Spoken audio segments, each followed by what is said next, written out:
വേനൽ തീയിൽ അകം തിളച്ച് മരവും കാടും മരിക്കുമ്പോഴും ദീനപ്പായിൽ ഉരുണ്ടുകൊണ്ട് മനുജൻ കണ്ണീരുതിർക്കുമ്പോഴും ചീനച്ചട്ടിയിലിട്ട് ചുട്ട ഹൃദയം കാവ്യം മറക്കുമ്പോഴും താനെ മണ്ണിലുയർത്തിയിടുന്നു വയലാർ എന്ന മൂന്നക്ഷരം. മലയാളത്തിന്റെ അനുഗ്രഹീതനായ പാട്ടെഴുത്തുകാരൻ ശ്രീ ബി കെ ഹരിനാരായണൻ ഞങ്ങളുടെ സുഹൃത്തു കൂടിയാണ്. അദ്ദേഹത്തിന്റെ നൂറ്റടപ്പൻ എന്ന തന്റെ കവിതാ സമാഹാരത്തിൽ അനശ്വര കവിയായ വയലാർ രാമവർമ്മയെക്കുറിച്ച് എഴുതിയ വരികളാണിത്. മലയാള സാഹിത്യ നഭസിലെ വര സൂര്യ തേജസ്സാണ് വയലാർ രാമവർമ്മ. 1956 തുടങ്ങി 70കളുടെ പകുതി വരെ മലയാള ചലച്ചിത്ര ഗാനശാഖയിലാകെ ഭാവചാരുതയുടെ ചന്ദ്രകളഭം ചാർത്തി വയലാർ എന്ന പ്രവാചക കവി. കവിതയുടെ, നാടകങ്ങളുടെ, വിപ്ലവ ഗീതങ്ങളുടെ, ഭക്തിഗാനങ്ങളുടെ, സിനിമാ പാട്ടുകളുടെ സ്വർണ്ണ ചാമരങ്ങൾ വീശിയ എത്രയോ വരികളുടെ വിസ്മയം ആ തൂലികത്തുമ്പിൽ നിന്നും പദ പാരിജാതങ്ങളായി മിഴി തുറന്നു. സ്നേഹിക്കയില്ല ഞാൻ നോവും ആത്മാവിനെ സ്നേഹിച്ചിടാത്ത ഒരു തത്വശാസ്ത്രത്തെയും എന്ന് ഉദ്ഘോഷിച്ച ദാർശനികതയ്ക്ക് മുന്നിൽ കാലം കൈവണങ്ങി. മനുഷ്യനും മതങ്ങളും ദൈവങ്ങളും ചേർന്ന് മണ്ണും മനസ്സും പങ്കുവച്ചു എന്ന കവിഭാവന ദേശീയ പുരസ്കാരത്തിന് അർഹമായി. പ്രളയ പയോധിയിൽ ഉറങ്ങിയുണർന്ന പ്രഭാമയൂകം പോലെ ഗാനരചനയുടെ വസന്തകാലം മലയാളത്തിന് സമ്മാനിച്ച അനശ്വര കവിക്ക് മുന്നിൽ പ്രണാമം. ഓർമ്മയിൽ നിന്നും വയലാർ രാമവർമ്മ.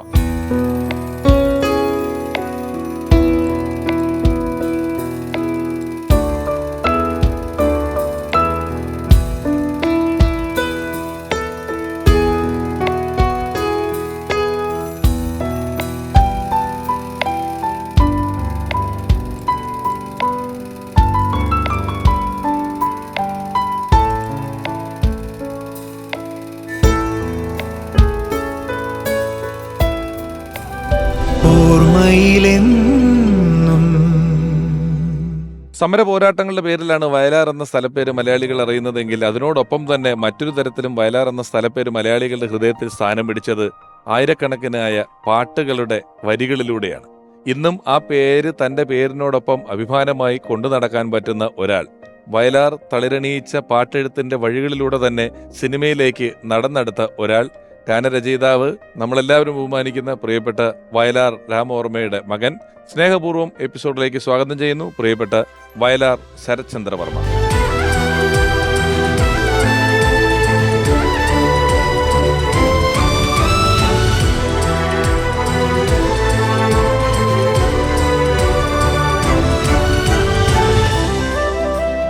ഓർമ്മയിലെന്നും എന്നിങ്ങനെ ഒരു പരിപാടി ഒരുപാട് പ്രതിഭകളുടെ ജീവിതങ്ങളുടെ ഓർമ്മകളിലൂടെയൊക്കെ കടന്നുപോയി. അപ്പോഴൊന്നുമില്ലാത്ത ഒരു പ്രത്യേകത ഇന്നത്തെ എപ്പിസോഡിനുണ്ട് എന്ന് ഞാൻ ചിന്തിക്കുകയാണ്. കാരണം മറ്റ് പല എപ്പിസോഡുകളും ഇവിടെ നടക്കുമ്പോൾ അവരോടൊപ്പം ജോലി ചെയ്ത, അവരെ അടുത്തറിയാവുന്ന സൗഹൃദങ്ങളുള്ള നിരവധി സൃഷ്ടികൾ ഒന്നിച്ച് ചെയ്തിട്ടുള്ള ആളുകളാണ് ആ എപ്പിസോഡിൽ പങ്കെടുത്തിട്ടുണ്ടാവുക. അതുകൊണ്ട് തന്നെ ഒരു എപ്പിസോഡ് എങ്ങനെ തുടങ്ങണം, ഏത് വഴിക്ക് യാത്ര ചെയ്യണം, എങ്ങനെ അവസാനിപ്പിക്കണം എന്നൊക്കെ കുറിച്ച് ചെറിയൊരു മുൻധാരണയോടുകൂടി എനിക്ക് ഇവിടെ ഇരിക്കാൻ പറ്റുന്നുണ്ട്. എന്നാൽ ഇന്ന് വയലാറിന്റെ പാട്ടിലുള്ള ഒരു വരി പോലെ വഴിയറിയാതെ മുടങ്ങി നടക്കും വിധിയുടെ ബലിമൃഗമായിട്ട് ഞാനിവിടെ നിൽക്കുകയാണ്. കടല് പോലെ കിടക്കുകയാണ് ഈ ഗാനരചയിതാവ്, കവി. ഏത് വഴി തുടങ്ങണം, എന്തിനെ പറ്റി പറയണം ഒന്നും അറിയില്ല. അദ്ദേഹത്തോടൊപ്പം വർക്ക് ചെയ്ത ആരും തന്നെ ഇന്ന് നമ്മുടെ എപ്പിസോഡിൽ വരാനില്ല, അല്ലേ? ഒരുപക്ഷെ നേരിട്ട് കണ്ടിട്ടുള്ള ഒരാൾ എന്ന നിലയിൽ, മകൻ എന്ന നിലയിൽ ശരത്തേട്ടന്റെ സാന്നിധ്യം വലുതാണ്. അല്ല, എനിക്ക് അതിനേക്കാൾ വളരെ വലിയൊരു കാര്യം വെച്ചാല് എന്റെ ഒരു ചോദ്യം ബാക്കി കിടപ്പുണ്ട് ഇപ്പോഴേ. അച്ഛന്റെ ആദ്യത്തെ പാട്ടതാണ് തുമ്പി തുമ്പി വാവ. അതിനകത്ത് അത് ഞാൻ ജനിച്ചിട്ടില്ല. 56-ലാണത്, ഞാൻ 60-ലാണ് ജനിക്കുന്നത്. അപ്പം അതിനകത്തൊരു ചോദ്യമുണ്ട്. പട്ടുറുമാലും ചുറ്റി പച്ചക്കമ്പിളി കെട്ടി ഒത്തിരി നാട് ഈ തുമ്പി കണ്ടു, എന്നിട്ട് പച്ചക്കുതിരയിലേറി എൻ്റെ അച്ഛൻ ഉറങ്ങണ തൊട്ടിൽ പിന്നെ കാലിൽ തൂക്കിക്കൊണ്ടുവരാമോ തുമ്പി എന്ന് ചോദിക്കുന്ന ഒരു ചോദ്യം ഇപ്പം എനിക്കത് പ്രസക്തമാകുകയാണ്. 50 കൊല്ലം കഴിഞ്ഞു മരിച്ചിട്ട്. 50 കൊല്ലം കഴിഞ്ഞ് വീണ്ടും അതും കൊച്ചിയിൽ വന്ന് ചെയ്യുമ്പോൾ തീർച്ചയായിട്ടും അച്ഛൻ ആ അന്വേഷിച്ച ഒരു തുമ്പിയെ പറഞ്ഞു വിട്ടല്ലോ, ആ തുമ്പിയുടെ നാട്ടിലേക്ക് എത്തിയിരിക്കുകയാണ്. 50 കൊല്ലങ്ങൾക്കിപ്പുറം നമ്മൾ ഒരു എഴുത്തുകാരനെ ഓർക്കുകയാണ്. അദ്ദേഹത്തിന്റെ 47-ാമത്തെ വയസ്സിലാണ് നമ്മെ വിട്ടുപിരിഞ്ഞ് പോയിട്ടുള്ളത്. അതിൽ വളരെ കുറച്ചു കാലമാണ് ഒരു സിനിമാ പാട്ടെഴുത്തുകാരൻ എന്ന രീതിയിൽ ജനകീയമായിട്ട് നിന്നിട്ടുള്ളത്. അത് എനിക്ക് തോന്നുന്നു ഒരു 35 വയസ്സിന് ശേഷം 13 കൊല്ലം ശരിക്കും പറഞ്ഞാൽ 13 കൊല്ലം മാത്രമാണ് വയലാർ എന്ന് പറയുന്ന ഒരു എഴുത്തുകാരൻ. അന്ന് പ്രഗത്ഭരായിട്ട് എഴുത്തുകാരൊക്കെ ഉണ്ടായിരുന്നെങ്കിലും വയലാർ ആ സമയത്ത് മലയാള സിനിമയുടെ ഗാനശാഖയെ അക്ഷരാർത്ഥത്തിൽ ഭരിക്കുകയായിരുന്നു എന്ന് തന്നെ എന്ന് വെച്ചാൽ പറയുന്നത്. എനിക്ക് 2 വയസ്സുള്ളപ്പോഴാണ് എൻ്റെ അനിയത്തി ഇന്ദുലേഖ ജനിക്കുന്നത് 62-ല്. 62 അന്ന് ഭാര്യ എന്നുള്ള പടം അവിടെ മുതലാണ് ഈ യാത്ര തുടങ്ങുന്നത്. 75-ൽ അത് തീർന്നു. ഈ തുമ്പി അതിനു മുമ്പ് 56-ല് അത് 56-ലെ മറ്റേ എഴുതിയെങ്കിലും ഭാര്യ എന്ന് പറയുന്ന ചിത്രത്തിലെ പെരിയാറെ എന്ന് ഒഴുകി തുടങ്ങിയത് അവിടെയാണ്. അത് അവിടെ നിന്നാണ് ഈ പെരിയാറെ പഞ്ചാര പാലുമിട്ടായി പുഞ്ചിരി പഞ്ചാര പാലുമിട്ടായി ആർക്ക് തരും എന്ന് പറയുന്ന ഗാനം ഉൾപ്പെടെ ഭാര്യയിലെ ഗാനങ്ങളിലൂടെയാണ് അദ്ദേഹം പാട്ടെഴുത്തിന്റെ ഒരു എന്താ പറയുന്നത് ഒരു നമുക്ക് കടന്നു ചെല്ലാൻ പറ്റാത്ത അത്രയും പാട്ടുകൾ എഴുതിയിട്ടുള്ളത്. എന്തായാലും എപ്പിസോഡ് തുടങ്ങുന്നതിന് മുമ്പ് ശരത്തേട്ടനോട് സംസാരിക്കുകയായിരുന്നു, അദ്ദേഹത്തോടൊപ്പം വർക്ക് ചെയ്ത ആരും ഇവിടെ എത്തിയിട്ടില്ല എന്ന് പറഞ്ഞു. അപ്പൊ ശരത്തേട്ടൻ പറഞ്ഞു, ഇല്ല, അദ്ദേഹം ചെയ്ത വർക്ക് കൊണ്ടാണല്ലോ ഇപ്പോഴെനിക്കിവിടെ വരാൻ പറ്റുന്നത് എന്ന് പറഞ്ഞു. മലയാളികളുടെ ഒരു കാലഘട്ടത്തിന്റെ, മലയാളികൾ എവിടെ ഒത്തുകൂടിയാലും, ഏത് ഗാനമേളയ്ക്ക് പോയാലും, ഏതെല്ലാം കല്യാണ വീടുകളിലായാലും മലയാളികൾ പാട്ടുപാടാൻ ആരംഭിക്കുന്നുണ്ടോ ആ സംഗീത സദസ്സ് അവസാനിക്കും മുമ്പ് വയലാർ എഴുതിയ ഒരു ഗാനമെങ്കിലും അതിലൂടെ കടന്നു പോകും. അത് കടന്നു പോകാതെ ഒരു സംഗീത സദസ്സും മലയാളിക്ക് ഇന്നുവരെ അവസാനിച്ചിട്ടില്ല. ഒരുപാട് പാട്ടോർമ്മകളിലൂടെ ആയിരിക്കും ഇന്നത്തെ എപ്പിസോഡ് സഞ്ചരിക്കുക. എനിക്ക് ഒരു നന്ദിയോട് പറയാനുണ്ട്. പറയൂ. കാര്യം അടുത്ത തലമുറയിലേക്ക് വയലാറിനെ എത്തിക്കുന്ന ഒരു എപ്പിസോഡാണ്. സാധാരണ ആൾക്കാർ ഒരു തലമുറ കഴിഞ്ഞാൽ പിന്നെ അങ്ങ് മറന്നുപോകും. അപ്പം അതുകൂടാണ്ട് പഴയ തലമുറയിലെ ആൾക്കാർ ഉണ്ടെങ്കിൽ തന്നെ, ഇപ്പോഴും ഉണ്ട് പലരും, അവരെ ഉൾപ്പെടുത്താണ്ട് പുതിയൊരു തലമുറയിലേക്ക് വയലാറിനെ എത്തിക്കാൻ നടത്തുന്ന ഈ സംരംഭത്തിന് വയലാർ ഞങ്ങളാണ് നന്ദി പറയുന്നത്. ഇരിക്കും. അദ്ദേഹത്തെ കുറിച്ച് കൂടുതൽ മനസ്സിലാക്കുക എന്ന് പറയുന്നത് ഒരു ശ്രമകരമായ കാര്യമാണ്. കാരണം വിഷ്വലുകളില്ല, ഇന്റർവ്യൂകൾ വളരെ കുറവാണ്. ഒപ്പമുണ്ടായിരുന്നവരുടെ എഴുത്തുകളിൽ നിന്നാണ് നമുക്ക് അദ്ദേഹത്തെ കൂടുതൽ മനസ്സിലാകുക. അപ്പോൾ സിനിമയിൽ എത്തുന്നതിന് മുമ്പുള്ള വയലാർ, നമ്മൾ മലയാളികൾ അദ്ദേഹത്തെ പാട്ടുകാരൻ എന്ന ഒരു ഫ്രെയിമിനകത്ത്, എന്ന് വെച്ചാൽ ലിറിസിസ്റ്റ്, സിനിമാ പാട്ടെഴുത്തുകാരൻ എന്ന ഒരു ഫ്രെയിമിനകത്താണ് കാണുന്നതെങ്കിലും അതിനേക്കാൾ എത്രയോ വലുതാണ് വയലാർ എന്ന് പറയുന്ന എഴുത്തുകാരൻ, കവി, അദ്ദേഹത്തിലെ കവി. അപ്പം അദ്ദേഹത്തിന്റെ ഒരു കാവ്യലോകം അത്ര വിശാലമായതാണ്. ഞാൻ കേട്ടിട്ടുള്ള ഒരു കാര്യം, പാദമുദ്ര എന്ന് പറഞ്ഞൊരു പുസ്തകം അദ്ദേഹം കവിതാ സമാഹാരം ഇറക്കി. അതില് രാമവർമ്മ തിരുമുൽപ്പാടോ അങ്ങനെ എന്തോ അല്ലേ പേര്, അങ്ങനെ ആയിരുന്നില്ലേ പേര്? തുറവൂര് മാധവപ്പ ഇന്ന് അദ്ദേഹത്തിന്റെ. അതെ, അപ്പം സിംഹവിലാസം ബുക്ക് ഡിപ്പോ അത് തന്നെ. അപ്പോ അത് പ്രേക്ഷകരും കൂടെ അറിയുന്നതിന് വേണ്ടി പറയാണ്, രാമവർമ്മ തിരുമുൽപ്പാട് എന്ന പേരിൽ അദ്ദേഹം ഒരു കവിതാ സമാഹാരം, പാദമുദ്രകൾ എന്ന് പറയുന്ന കവിതാ സമാഹാരം പുറത്തിറക്കി. അന്നത്തെയൊക്കെ ചുറ്റുപാടുകൾ കൊണ്ട് അതിന്റെ കോപ്പികൾ അച്ചടിക്കുക. ഗാന്ധിജിയെ കുറിച്ചുമായിരുന്നു കേട്ടോ. ഗാന്ധിജിയെ കുറിച്ചായിരുന്നു. ഗാന്ധിജിയെ കുറിച്ചാണ്. അതാണ്, അദ്ദേഹം ഒരു കമ്മ്യൂണിസ്റ്റുകാരനായിരുന്നെങ്കിലും ഗാന്ധിയൻ ആശയങ്ങളോട്, ആദ്യത്തെ കവിതാ സമാഹാരം ഗാന്ധി അഹിംസയെ കുറിച്ചും ആ വഴിയെ ഞാൻ നടക്കുന്നു എന്നൊക്കെ അർത്ഥം വരുന്ന രീതിയിലാണ് ഈ പാദമുദ്രകൾ എഴുതിയിരിക്കുന്നത്. പക്ഷെ അതിനെ ഒരു കൃത്യമായ പ്രസിദ്ധീകരണത്തിന് സാധ്യതകൾ ഇല്ലാത്തത് കൊണ്ട് അതിന്റെ ഒരു പകർപ്പവകാശം മാധവ പൈ അങ്ങ് എഴുതി കൊടുത്തു, മൊത്തം എഴുതി കൊടുത്തു. നരസിംഹ വിലാസം പബ്ലിക്കേഷൻസിൽ അദ്ദേഹം എഴുതി കൊടുത്തു. ഇത് എഴുതി കൊടുത്തു കഴിഞ്ഞ ശേഷമാണ് പുന്നപ്ര വയലാർ പിന്നെ സമരം നടക്കുന്നത്. സമരം നടന്നപ്പോൾ വയലാർ എന്ന് പറയുന്നുള്ള സ്ഥലപ്പേര് വളരെ പോപ്പുലറായി, കേരളം മുഴുവൻ അറിഞ്ഞു. വയലാർ ഒരു വലിയ സംഭവമാണെന്ന ബോധ്യം വന്നപ്പോൾ ഈ മാധവ പൈ എന്ന് പറയുന്ന ആളാണ് രാമവർമ്മ തിരുമുൽപ്പാട് എന്നുള്ള പേര് മാറ്റി വയലാർ രാമവർമ്മ എന്നെഴുതി വെച്ച് ഈ പുസ്തകം ഇറക്കുകയും, വയലാർ എന്നുള്ള പേര് കണ്ടപ്പോൾ ഇതൊരു വിപ്ലവ പുസ്തകമായിരിക്കുമെന്നുള്ള പ്രതീക്ഷയിൽ ആ പുസ്തകം ഒരുപാട് പോവുകയും ഒരുപക്ഷെ രാമവർമ്മ തിരുമുൽപ്പാട് വയലാർ രാമവർമ്മ എന്ന പേരിലേക്ക് മാറ്റപ്പെടുകയും ചെയ്യുന്നത് ഈ ഒരു പുസ്തകത്തിന്റെ ടൈറ്റിലായിരുന്നു അല്ലേ? ഇതൊക്കെ അച്ഛന്റെ വയലിൽ നിന്ന് കേട്ടിട്ടുണ്ട്. ഇതെല്ലാം ഞാൻ കേട്ടിട്ടുള്ള കാര്യം. ആ സമയത്തൊന്നും നമ്മൾ പോയിട്ട് പുന്നപ്ര വയലാർ സമരം പോലും ഇല്ലാത്തൊരു കാലമല്ല. അതെ അതെ, ഞാൻ 60-ൽ ജനിക്കുന്നു, അതിനൊക്കെ വളരെ മുമ്പാണത് ഇത് ഇറങ്ങിയിരിക്കുന്നത്. അത് ശരിക്കും പറഞ്ഞാൽ ഗാന്ധിയുടെ കരയുന്നില്ലേ നിങ്ങൾ ഇന്ത്യ തൻ കരൽ വെട്ടി കുരുതിക്കളം തീർത്ത കണ്ണീരിൻ കഥ കേൾക്കെ എന്നൊരു വരിയൊക്കെ അതിനകത്തുണ്ട്. ഇവിടുത്തെ സംസ്കാരമൊക്കെ ഇടിഞ്ഞു വീഴുകയാണോ ഗാന്ധി മരിച്ചപ്പോ? ശരത്തേടന്റെ ഒരു ബാല്യ കൗമാരങ്ങൾ വരെയാണ് അല്ലേ? എനിക്ക് 15 വയസ്സിൽ അച്ഛൻ മരിക്കും. 10ാം ക്ലാസ്സിൽ പഠിക്കുമ്പോഴാണ് ക്ലാസ് കഴിഞ്ഞു. ഈ അച്ഛന്റെ ഒരു വലുപ്പം, അല്ലെങ്കിൽ അച്ഛൻ എഴുതുന്ന പാട്ടുകളുടെ എണ്ണം, അതിന്റെ ഒരു ലോകം, അതിനെ കുറിച്ചൊക്കെ അന്നൊരു ബോധ്യമുള്ള ബാല്യമായിരുന്നു? ഒന്നുമില്ലായിരുന്നു. ആരാന്ന് പോലും എനിക്കറിയില്ലായിരുന്നു. കാര്യം ഞാൻ പഠിച്ച കളമശ്ശേരി രാജകീയ സ്കൂളിൽ അച്ഛൻ 2 വട്ടം ഇനോഗ്രേഷൻ വന്നിട്ടുണ്ട്, ആനുവൽ ഇനോഗ്രേഷൻ വന്നിട്ടുണ്ട്. അപ്പോൾ ആൾക്കാർ സ്വീകരിച്ചുകൊണ്ട് പോകുന്ന കാണുമ്പോൾ ഞാൻ അത്ഭുതപ്പെടും. എന്താണ് ഇദ്ദേഹത്തെ മാത്രം ഇങ്ങനെ കൊണ്ടുപോകുന്നത്? ബാക്കി എത്രയോ മാതാപിതാക്കൾ വരുന്നുണ്ട്, അവരൊന്നും കിട്ടാത്ത ഒരു രീതിയിൽ ഇദ്ദേഹത്തെ കൊണ്ടുപോകുന്നത് എന്താണെന്നൊക്കെ ഞാനിങ്ങനെ, ഇന്നത്തെ ഒരു ഐക്യമുള്ളൊരു കാലമൊന്നുമല്ലോ നമുക്ക്, ഒന്നും അറിയത്തില്ല. ഞാൻ വെച്ചാൽ എൻ്റെ നാക്കിൽ എഴുതിയത് മുതൽ ഞാൻ കുഴപ്പക്കാരനാണ്. ഹരിശ്രീ എന്നെ നാക്കിൽ കുറിക്കാൻ അച്ഛൻ്റെ പടിയിൽ പോയിരുന്നു. അപ്പോൾ എനിക്കറിയാം എന്നെ എഴുതിക്കുന്നത് വയലാർ രാമവർമ്മയാണെന്ന് 2.5 വയസ്സിൽ. അപ്പം ഞാനിങ്ങനെ എനിക്ക് അച്ഛനെനിക്ക് ഭയമായിരുന്നു അന്ന് കൂടുതലും. അപ്പം അത് കാരണം ഒരു കഴിയെങ്കിലും അടുത്ത് ചെല്ലില്ല. അപ്പം അങ്ങനെ എന്നെ പിടിച്ചിരുത്തി നാക്ക് നീട്ടാൻ പറഞ്ഞു. അപ്പോൾ ആരൊക്കെ അച്ഛൻ വിളിച്ച് പ്രമുഖരൊക്കെ മുമ്പിൽ നിൽക്കുകയാണ്, മകനെ അക്ഷരം എഴുതാൻ പഠിപ്പിക്കുകയല്ലേ. അവർ പിതാവിൻ്റെ അഭിമാനമല്ലേ ആദ്യാക്ഷരം. പിതാവ് തന്നെ നാക്കിൽ കുറിക്കുക മകൻ്റെ. ഞാൻ നാക്ക് നീട്ടില്ല, പേടിച്ചിട്ടാണ് കണ്ടത്. കാര്യം എൻ്റെ ഉള്ളിലുള്ള ജന്മസിദ്ധമായി കിട്ടിയൊരു ഭയം എന്തിനാണെന്ന് എനിക്കറിയില്ല. ആ ഭയം അത് അവിടെ പ്രകടമായി. എന്നെ പിടിച്ചു പിന്നെ വടക്കേപ്പുര എന്ന് പറഞ്ഞ പഴയ 4 കെട്ടിൻ്റെ വടക്കേപ്പുരയിൽ കൊണ്ട് അടച്ചിട്ടു. ഒന്നും കൊടുക്കരുതെന്ന് പറഞ്ഞു. കാര്യം അച്ഛന് അഭിമാനക്ഷതം വന്നുപോയി. കാര്യം മകൻ പിന്നെ നാക്ക് നീട്ടില്ലെന്ന് പറയുമ്പോൾ ഉണ്ടാകുന്നൊരു ബുദ്ധിമുട്ടുണ്ടല്ലോ. ഏറ്റവും ആദ്യത്തെ ആളും. പിന്നെ ഉച്ചയോടുകൂടി മുത്തശ്ശമ്മയും അമ്മയും കൂടെ ഇടപെട്ട് ഒരു കോംപ്രമൈസ് സെറ്റിൽമെൻ്റ് ആക്കിയിട്ട് മുത്തശ്ശമ്മയാണ് എന്നെ നാക്കിൽ എഴുതിച്ചത്, അച്ഛനല്ല. അപ്പോൾ എന്നോട് പലരും ചോദിച്ചു 33-ാമത്തെ വയസ്സിൽ ഞാൻ എഴുതാൻ വന്നത് എന്തുകൊണ്ടാണ് വൈകിയത്. നാക്ക് നീട്ടാൻ വൈകി.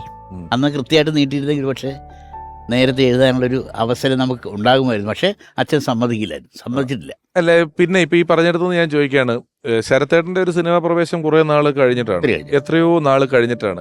ഇതിനിടയിൽ ഈ ബാധ്യതയില്ലേ, വയലാറിന്റെ മകൻ എഴുതുമോ എന്നുള്ള ഒരു ചോദ്യം, അതോ ഈ മുഖപരിചയം ഇല്ലായ്മയിൽ ഒരുപാട് രക്ഷപ്പെട്ട് നടന്നിരുന്നോ? അല്ല, എനിക്ക് അതുണ്ടായിരുന്നു. ഞാൻ ഇപ്പോഴും എനിക്ക് ആ ഉൾവലിവുണ്ട്. അതെന്താണെന്ന് വെച്ചാൽ ഈ നമ്മൾ തെറിച്ച് നടക്കേണ്ട പ്രായത്തിൽ, നമ്മൾ പച്ച മലയാളത്തിൽ പറഞ്ഞാൽ കാമശാസ്ത്രം വായിക്കേണ്ട പ്രായത്തിൽ മനസ്സിനെ കാവി ഉടുപ്പിച്ചു എന്ന് പറയില്ലേ. രാഷ്ട്രീയം ആലോചിക്കേണ്ട, നമുക്ക് ആ ഒരു സന്യാസഭാവം എനിക്കുണ്ടായി ആ സമയത്ത്. കാര്യം അച്ഛൻ മരിച്ചു, ഞങ്ങളെന്നാ ഒരു 5 പെണ്ണുങ്ങളായിരിക്കുള്ളൂ, മുത്തശ്ശമ്മ, അമ്മ, 3 സഹോദരിമാർ. ഇവരുടെ രക്ഷകർത്താവാണ് ഞാൻ 15-ാമത്തെ വയസ്സിൽ. എൻ്റെ നാക്കത്തുനിന്നോ എൻ്റെ വാക്കിലോ ചിന്തയിലോ നോട്ടത്തിലോ ഒരു പിഴവുണ്ടായാൽ ഇത് വയലാറിനെ ബാധിക്കുള്ളൂ. ദേവരായ മാഷ് ആദ്യം പറഞ്ഞ വാക്കത്, ആദ്യത്തെ പടം ചെയ്തത് മാഷുമായിട്ടാണല്ലോ റിലീസ് ചെയ്തത്. അന്നേരം പറഞ്ഞു, നിൻ്റെ പാട്ട് മോശമായാൽ നിനക്കല്ല ചീത്തപ്പേര്, നിൻ്റെ അച്ഛനാണ് എന്നുള്ള ആ ഒരു ഭാവം എനിക്ക് അതിന് മുമ്പേ ഉണ്ടായിരുന്നു. അതുകൊണ്ട് ഞാൻ ഒന്നിനും ഇടപെടാൻ പോകില്ല. എവിടെയെങ്കിലും ചെന്ന് പെട്ടാൽ വയലാറിൻ്റെ മകൻ എന്നേ പറയൂ. ഒരു ചീത്തപ്പേര് ഉണ്ടാക്കുന്നതിനേക്കാളും നല്ലതുള്ള പേര് നിലനിർത്തുന്നുള്ള ഒരു ചിന്ത നമുക്ക് വരാം. തീർച്ചയായിട്ടും അങ്ങനെ ഉണ്ടായിരുന്നു. അതുകൊണ്ട് തന്നെ പിന്നെ എൻ്റെ വഴിയെല്ലാം വേറെ വഴിക്ക് പോയി. കാര്യം ഉത്തരവാദിത്വം എന്നുള്ളൊരു ബോധം വന്നപ്പോഴത്തേക്ക് പിന്നെ ആ രീതി ചിന്തിക്കാൻ തുടങ്ങി. ശരത്തേട്ടന്റെ ഒരു നർമ്മബോധം വളരെ കൂടുതലാണ്. ശരത്തേട്ടൻ പലപ്പോഴും ഈ നമ്മൾ പറയുന്ന വയലാറിന്റെ മകൻ എന്ന ഒരു നേരത്തെ ഉടുത്ത ഒരു വസ്ത്രം മാറ്റി ഞാൻ പലപ്പോഴും നോക്കുമ്പം നല്ല നർമ്മബോധം ഉള്ള ഒരാളാണ്. അച്ഛൻ അങ്ങനെ ഒരു നർമ്മബോധം ഉണ്ടായിരുന്നു. പക്ഷെ അച്ഛനൊരു കാര്യം പറഞ്ഞു മനസ്സിലാക്കുമായിരുന്നു, നീ എവിടെയെങ്കിലും പോയിട്ട് നീ അവിടെ നിന്ന് പോരുമ്പോൾ അവിടെ ഇരിക്കുന്നവർക്ക് അല്ലെങ്കിൽ നിന്റെ കൂടെ ഉണ്ടായിരുന്നവർക്ക് ഒരു സങ്കടം തോന്നണം. അത് ഞാനത് പാലിക്കാൻ ശ്രമിക്കും. ഒരിടത്ത് എവിടെയാണ് when you are in room do as the romance do എന്ന് പറഞ്ഞല്ലേ, അവിടെ ചെന്ന് അവിടെ എന്താണ് വേണ്ടത് എന്ന് മനസ്സിലാക്കി അതിനോട് ഞാൻ പൊരുത്തപ്പെട്ട് അവർക്കൊരു സന്തോഷവും പോവുകയാണോ എന്ന് ചോദിക്കാൻ തക്ക രീതിയിലേ ഞാൻ പോവുള്ളൂ. അത് എന്നെ പഠിപ്പിച്ചിട്ടുണ്ട്. ഈ നമ്മളിപ്പോൾ ശരത്തന്റെ ബാല്യത്തെ പറ്റി സംസാരിച്ചു. അച്ഛന്റെ ബാല്യത്തെ കുറിച്ചുള്ള അറിവ് എന്താണ്? അച്ഛൻ ശരിക്കും യാഥാസ്ഥിതിക അന്തരീക്ഷത്തിലായിരുന്നല്ലോ വളർന്നതല്ല. പഴയ 4 കെട്ടും പൂണൂരുള്ളവർക്ക് മാത്രം പ്രവേശനമുള്ളൊരു വീടും ഒരു കോവിലവും നിത്യപൂജ നടന്നിരുന്ന ഒരു പൂജാരി താമസിച്ച് വീട്ടിലൊരു അമ്പലമുണ്ട്, നാഗരാജാവിന്റെ ക്ഷേത്രം. മരുമക്കത്തായ സമ്പ്രദായം അന്ന് അങ്ങനെയായിരുന്നല്ലോ. 72 കണ്ടോ അന്നുകൊണ്ട് മാറിയത്. ആ സമയത്ത് അങ്ങനെ അമ്മാവൻ വഴി കിട്ടിയതാണ്. ഒരു അമ്മാവന്റെ ഒരു കർക്കശമായ ഒരു നിയന്ത്രണം. അതെ, അതുവരെയൊക്കെ പല ഇത്തരം വീടുകളിലും ഈ അച്ഛൻ ഒരു വലിയ റോളില്ല. അമ്മാവന്റെ റോളിലാണ് നിൽക്കുന്നത്. അതെ അതെ അതെ, അങ്ങനെയായിരുന്നു. അപ്പോൾ അച്ഛന് 3 വയസ്സുള്ള മരിച്ചു. പിന്നെ മുത്തശ്ശമ്മയുടെ ഒരു തണലിലായിരുന്നു. മുത്തശ്ശമ്മയെ ഭരിക്കുന്നത് ഈ പറഞ്ഞ അമ്മാവനുള്ള അച്ഛന് 3 വയസ്സുള്ളപ്പോൾ മരിച്ചു പോയല്ലോ. ഞാൻ എവിടെയോ വായിച്ചിട്ടുണ്ട്, അദ്ദേഹത്തിന് അന്ന് ഇപ്പൊ നേരത്തെ നാക്ക് നീട്ടാൻ മടിയായിരുന്നു എന്ന് പറഞ്ഞതുപോലെ ഈ 3 വയസ്സിൽ ആ കർമ്മങ്ങൾ ചെയ്യാൻ വലിയ മടിയായിരുന്നു. കർമ്മം അച്ഛന്റെ ബോഡിക്ക് ചിത കൊളുത്തുക എന്നൊക്കെ പറയുന്നത്. അങ്ങനെ അതേക്കുറിച്ച് അദ്ദേഹം എഴുതിയതാണ് ആത്മാവിൽ എന്ന് പറയുന്നത്. അതിൽ ഞാൻ നേരത്തെ മലയാളികളുടെ സംഗീത സദസ്സുകളിൽ അദ്ദേഹത്തിന്റെ പാട്ടില്ലാതെ നമുക്ക് ഊരിപ്പോകാൻ പറ്റില്ല എന്ന് പറഞ്ഞതുപോലെ തന്നെ യുവജനോത്സവമുണ്ടോ, അവിടെ കവിതാ മത്സരമുണ്ടോ, അവിടെ ആത്മാവിന്റെ ചിത, അച്ഛൻ ഉറങ്ങിക്കിടക്കുന്നു നിശ്ചലം. ഈ കവിത ഞാൻ ഇപ്പൊ ഈ വർത്തമാന കാലത്തിലുണ്ടോന്ന് അറിയാം. ഞാൻ കോളേജിൽ പഠിക്കുന്ന കാലം വരെയും എല്ലാ കൊല്ലവും ഇതും ആവർത്തിച്ചിരുന്നു. എന്നെ ഏറ്റവും ഞാൻ പറഞ്ഞു കേട്ടിട്ടുള്ളതാണ്. ഞാൻ പഠിച്ചത് മാറി വൈനസ് കോളേജ് തിരുവനന്തപുരം. ഈ കവിത സ്റ്റേജിൽ പത്മരാജൻ സാറിൻ്റെ മകള് ചൊല്ലിക്കൊണ്ടിരിക്കുകയാണ് മത്സരത്തിന്. യൂണിവേഴ്സിറ്റി അല്ല, കോളേജ് യൂണിയൻ. ഈ ചൊല്ലിക്കൊണ്ടിരിക്കുന്ന സമയത്താണ് മരണവാർത്തയായിട്ട് വീട്ടിൽ നിന്ന് കാറ് വരുന്നതെന്ന് ഞാൻ കേട്ടിട്ടുണ്ട്. വന്നയാൾ ഇത് പറയാൻ നോക്കി നിൽക്കുമ്പം ഈ അച്ഛൻ്റെ മരണക്കവിതയായി അല്ലെങ്കിൽ മരിച്ച കവിതയാണ് മകൾ ചൊല്ലുമെന്ന് ഞാൻ കേട്ടിട്ടുണ്ട്. ശരിയാകാം, അത് കരുതുന്നോണ പറയില്ലല്ലോ. ഇതുപോലെയുള്ളൊരു യാദൃശ്ചികത എനിക്ക് തോന്നുന്നത് വയലാർ രാമവർമ്മ എന്ന എഴുത്തുകാരൻ മരിച്ചത് പുന്നപ്ര വയലാർ സ്മൃതി ദിനത്തിനാണ്. അതേ ദിവസം ഒക്ടോബർ 27. അതേ, അതൊരു നിമിത്തമാണ്. ഒരു നാട്ടില് അതേ സ്മൃതി ദിനത്തിൽ വയലാർ എന്ന് പറയുന്ന എഴുത്തുകാരൻ കൂടി അവിടുന്ന് പോവുകയാണ്. ആ നാടിനെ ഓർമ്മകൾ ബാക്കി വെച്ച് പോവുകയാണ്. അപ്പം ഇത്തരത്തിൽ ചില യാദൃശ്ചികതകളുണ്ട്. അതിനകത്ത് മറ്റൊരു യാദൃശ്ചിക, ആ കാലഘട്ടത്തിൽ രണ്ടായിട്ടായിരുന്നു നടത്തിക്കൊണ്ടിരുന്നത്. തുലാം 26, 27, ഒക്ടോബർ 26 CPI-യും ഒക്ടോബർ 27 CPI-യും ആയിരുന്നു. അങ്ങനെ അവകാശപ്പെടാം. 26 രാത്രിയിൽ 11 മണിക്കാണ് ഈ കൃത്രിമ ശ്വാസം എടുത്തു മാറ്റുന്നത്. 26 26 സംഭവിച്ചു. 27 നാട്ടിൽ കൊണ്ടുവന്നത് നടക്കുന്നത്. അപ്പൊ അങ്ങനെയാണെങ്കിലും അതിലൊരു കാര്യമുണ്ട്. ഹരിതട്ട, നമ്മള് വയലാർ രാമവർമ്മ എന്ന ഒരു മഹാപ്രതിഭയെ കുറിച്ച് ഒരു എപ്പിസോഡ് ചെയ്യുമ്പോൾ നമുക്ക് ഇവിടെ പാട്ട് പാടും അത്യാവശ്യം എനിക്കറിയാം. അത്രേ ഉള്ളൂ, ആഗ്രഹം മാത്രം. ആഗ്രഹപ്പാട്ടുകാരാണ്. എന്നാൽ ചില പാട്ടുകാരൊക്കെ നമുക്ക് വരേണ്ടതായിട്ടുണ്ട്. ഞാൻ ഒരാളെ കൂടെ നമ്മളോടൊപ്പം സ്വാഗതം ചെയ്യുകയാണ്. അദ്ദേഹത്തിന്റെ വരവിലുള്ള ഒരു വലിയ സന്തോഷം, താരതമ്യേന ടെലിവിഷൻ പരിപാടികളിൽ മുഖം കാണിക്കുക വളരെ കുറവാണ്. അങ്ങനെ ഇങ്ങനെ നമ്മൾ പെട്ടെന്നൊരു ഷോയ്ക്ക് വരൂ, അല്ലെങ്കിൽ ഒരു സംഗീത റിയാലിറ്റി ഷോയാണ് നിങ്ങൾ വരൂ എന്നൊന്നും പറഞ്ഞാൽ ഓടി വരാറില്ലാത്ത ഒരാളാണ്. അതിനല്പം വിമുഖത ഉള്ള ഒരാളാണ്. ഒരുപക്ഷെ വയലാർ എന്ന ഈ മഹാപ്രതിഭയെക്കുറിച്ചുള്ള ഒരു എപ്പിസോഡാണ് എന്ന് പറഞ്ഞപ്പോൾ വരാമെന്ന് സമ്മതിച്ച, ആയിരക്കണക്കിന് വേദികളിൽ വയലാറിന്റെ ഒരുപാട് ഗാനങ്ങൾ ആലപിച്ച, 90കളിലും 80കളുടെ അവസാനമൊക്കെ വയലാറിന്റെ ഗാനങ്ങൾ പുനഃസൃഷ്ടിക്കപ്പെട്ടുകൊണ്ടുള്ള ഓഡിയോ കാസറ്റുകൾ വന്നപ്പോഴെല്ലാം അതിനുവേണ്ടി വീണ്ടും വീണ്ടും ആ ഗാനങ്ങൾ ആലപിച്ച ചലച്ചിത്ര പിന്നണി ഗായകൻ, സ്നേഹപൂർവ്വം സ്വാഗതം ചെയ്യുന്നു പ്രിയപ്പെട്ട മാർക്കോസ് ഏട്ടൻ.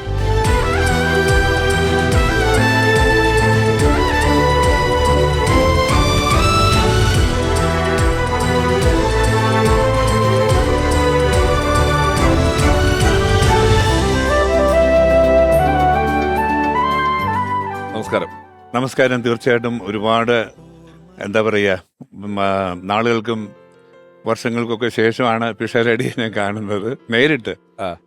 അപ്പോൾ ഒത്തിരി സന്തോഷമുണ്ട്. ശരത്തിനെ ഞാൻ ഈ അടുത്ത സമയത്ത് കണ്ടിരുന്നു.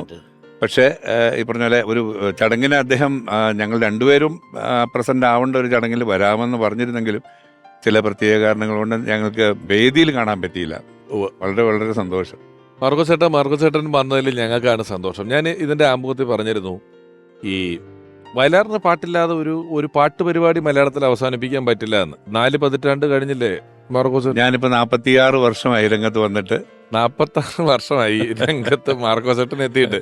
ഈ 46 വർഷത്തിൽ ഞാൻ ഈ പറഞ്ഞതുപോലെ എത്ര ഗാനമേളകൾ നടത്തിയിട്ടുണ്ട് എന്നുള്ളതിന് എണ്ണമില്ല. എന്നോട് ഒരിക്കൽ മുകേഷ് ഏട്ടൻ പറഞ്ഞു, ആ കാലത്ത് ഗാനമേളകൾ എന്ന് പറയുന്നതിൻ്റെ ഒരു ജനകീയത, ഗാനമേള ഒരു സ്ഥലത്ത് ആവശ്യമാണെന്ന് ഉണ്ടാക്കിയതിനകത്ത് പങ്കുവഹിച്ചിട്ടുള്ള അത്രയുള്ള ഒരാളാണ് മാർക്കോസേട്ടൻ.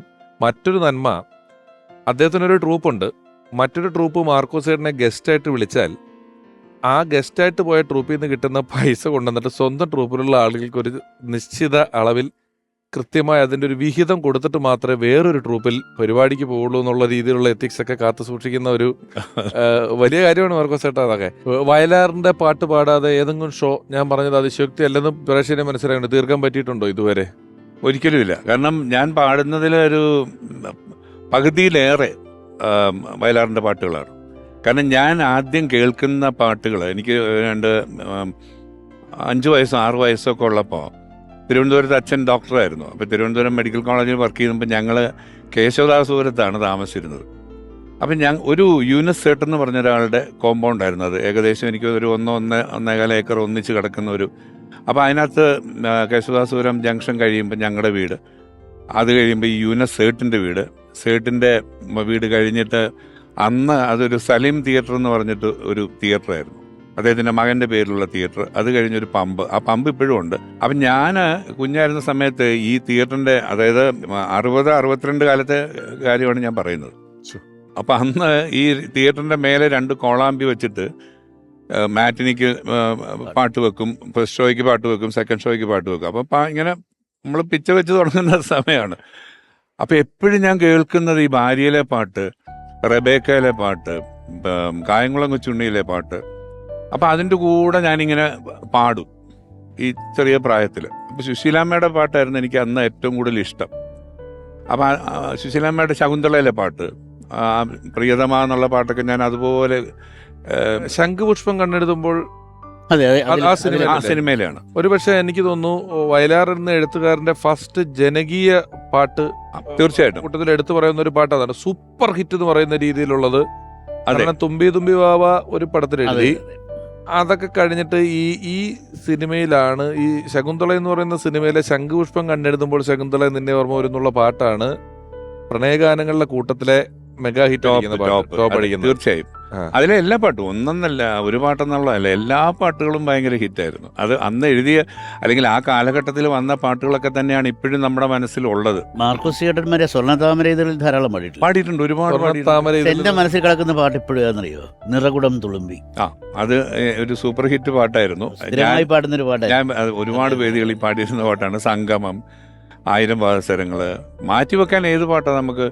അങ്ങനെ വെണ്ണ തോൽക്കുമുടലോടെ, എന്തെല്ലാം എത്രയോ അദ്ദേഹത്തിൻ്റെ സംഗീത ഭാവന പോയിട്ടുള്ള ഇപ്പം പ്രിയമ്പതയല്ലയോ, അതിനകത്തൊക്കെ നമുക്ക് പിന്നെ ലവും ഉണ്ട്, അതേസമയം വേറെ അർത്ഥങ്ങളും നമുക്ക് എടുക്കാൻ പറ്റുന്ന രീതിയിലൊക്കെ വലിയ കാര്യം. ഇപ്പം അതിനകത്തൊക്കെ ലവ് ഉണ്ട് എന്ന് പറയുന്ന ഒരു സ്ഥലത്ത് ഇതിന്റെ നമ്മൾ എന്താ പറയാ, വേറൊരു വീക്ഷണകോണിൽ കാണുക എന്ന് പറയും. ഇപ്പം തുമ്പി തുമ്പി വാവ നമ്മൾ ഒരുപാട് പേര് കുട്ടികൾക്ക് താരാട്ടായിട്ട് പാടിക്കൊടുക്കുന്ന ഒരു പാട്ടാണ്.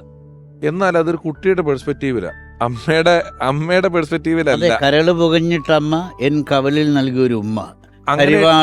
ആ വരിയിലാണ് ഞാൻ ചിന്തിക്കുന്നത്. നമ്മൾ കുട്ടിക്ക് താരാട്ട് പാടിക്കൊടുക്കുന്ന എല്ലാ പാട്ടുകളിലും അമ്മ കുട്ടിയോട് പറയുന്ന നീ നല്ലതാണ്, നീ എന്നൊക്കെ പറയുമെങ്കിലും ഇത് താരാട്ടായിട്ട് തന്നെയാണ് ഈ പാട്ട് നമ്മൾ പാടി ശീലിച്ചതെങ്കിലും അത് ശ്രദ്ധിച്ചാൽ ഇത് കുട്ടിയുടെ ഭാഗത്തു നിന്നുള്ള ചിന്തയാണ് തുമ്പി തുമ്പി വാവ. അതാ ഞാൻ പറഞ്ഞ 2 തരത്തിലും എടുക്കാം.